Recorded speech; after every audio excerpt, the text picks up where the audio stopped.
வச்ச மாவுலேருந்து ஒரு உருண்டையை எடுத்து சப்பாத்தி கல்லில் வச்சு நல்லா சப்பாத்தி மாதிரி தேய்ச்சி எடுத்துட்டு நம்ம செஞ்சு வச்ச அந்த உருளைக்கிழங்கு ஸ்டஃபிங்கை நல்லா இது மேலே ஈவனாக ஸ்ப்ரெட் பண்ணிட்டு நல்லா ரோல் பண்ணிக்கலாம்.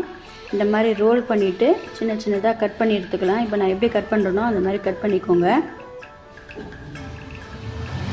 இப்போ எல்லாத்தையும் கட் பண்ணிட்டேன். இதுலேருந்து ஒன்று எடுத்து நல்லா இப்படி திருப்பி வச்சு கையாலேயே அப்படியே மெலிசாக தட்டிக்கோங்க, ஈவனாக தட்டிக்கோங்க.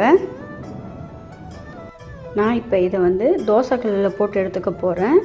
பின்வீல் பராத்தா இது. நீங்கள் ஆயிலில் ஃப்ரை பண்ணிக்கலாம், உங்கள் இஷ்டம். ஆயிலில் ஃப்ரை பண்ணினாக்க பின்வீல் சமோசா நம்ம இந்த மாதிரி கொடுத்தோன்னாக்கா பசங்களுக்கு லஞ்ச் பாக்ஸுக்கு சூப்பராக இருக்கும்.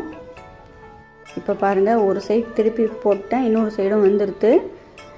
அவ்வளோதான் ஃப்ரெண்ட்ஸ், எடுத்தாச்சு.